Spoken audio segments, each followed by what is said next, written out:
A união faz a força. Esse ditado popular, tão usado no dia a dia, ganhou uma importância no trabalho de mineração subterrânea. Afinal, enquanto vários equipamentos de proteção individual conseguem cuidar de uma pessoa por vez, um único equipamento de proteção coletiva ajuda a proteger toda a equipe de uma vez só. Isso aumenta a segurança no ambiente de trabalho e gera melhorias na saúde e na cadeia produtiva. Nesse programa, você vai aprender como identificar e hierarquizar os equipamentos de proteção coletiva e entender a importância de uma análise de riscos bem feita. Os equipamentos de proteção coletiva variam de dispositivos de segurança, como proteções de partes móveis de máquinas, até as medidas administrativas e gerenciais, como manutenções periódicas e cursos de como operar ferramentas de grande complexidade. Juntas, essas e outras iniciativas garantem a segurança do ambiente da mina subterrânea, para que todos possam circular tranquilamente e se concentrar na realização de suas tarefas.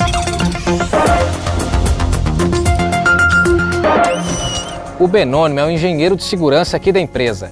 Benônimo, quais são os equipamentos de proteção coletiva que não podem faltar numa mina subterrânea? Olha, o que vai determinar isso é uma análise prévia dos riscos. Cada equipamento de proteção coletiva tem uma caracterização, uma particularidade.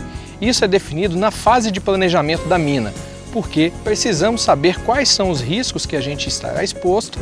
Conhecendo esses riscos, determinaremos então quais as medidas de controle e os seus respectivos equipamentos de proteção coletivos. E se a mina já estiver funcionando, como é que faz? Se a mina já estiver funcionando, é necessário reunir uma equipe técnica para que essa análise seja feita o quanto antes. Então os trabalhadores eles também participam dando sugestões sobre o espaço onde eles estão trabalhando? Sim, quem melhor que os trabalhadores para conhecer junto com a equipe de segurança os riscos do próprio ambiente. Por mais que sejam equipes diferentes, todo mundo trabalha para um mesmo objetivo final. Isso mesmo, garantindo a segurança de todos nessas operações subterrâneas.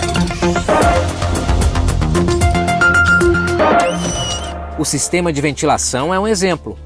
Para funcionar de maneira adequada, precisa contar com um ventilador principal e outro de emergência.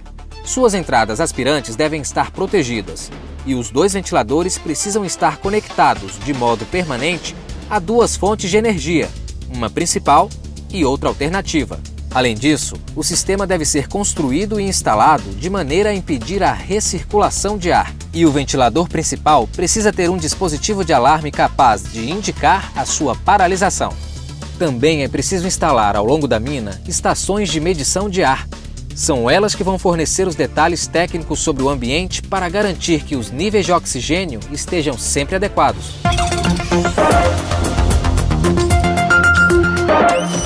Agora, a poeira também é um grande desafio nas minas de subsolo. Benônimo, quais são os tipos de equipamentos de proteção coletiva usados para combatê-la?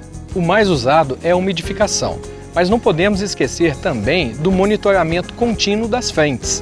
É importante estabelecermos as frentes com um nível de qualidade de vazão e limpeza do ar através do sistema de ventilação. Agora, esse processo de umidificação ele é constante. Sim, assim como o uso dos respiradores e de outras medidas de proteção coletivas. E algumas minas precisam de algum tipo de atenção especial, um cuidado redobrado?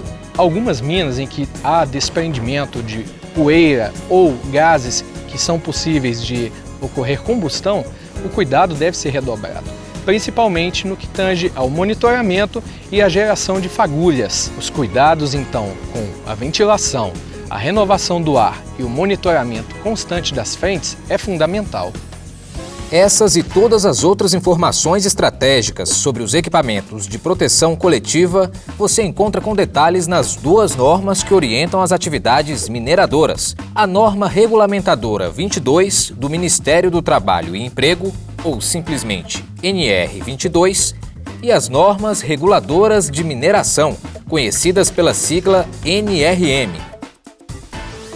O Benônimo estava me falando que também é importante hierarquizar os equipamentos de proteção coletiva. Como é que isso funciona, Benônimo? Isso, da mesma forma que avaliamos os riscos preliminarmente, nós temos então que determinar quais as medidas de controle são maiores até as menores, partindo desde a eliminação até um equipamento simples de proteção individual. Hierarquizar é fundamental para que a gente possa, inclusive, depois ter condições de monitorar. E fala um pouquinho mais sobre o levantamento de risco. No levantamento de riscos, vamos definir então a hierarquia dos equipamentos de proteção coletivos.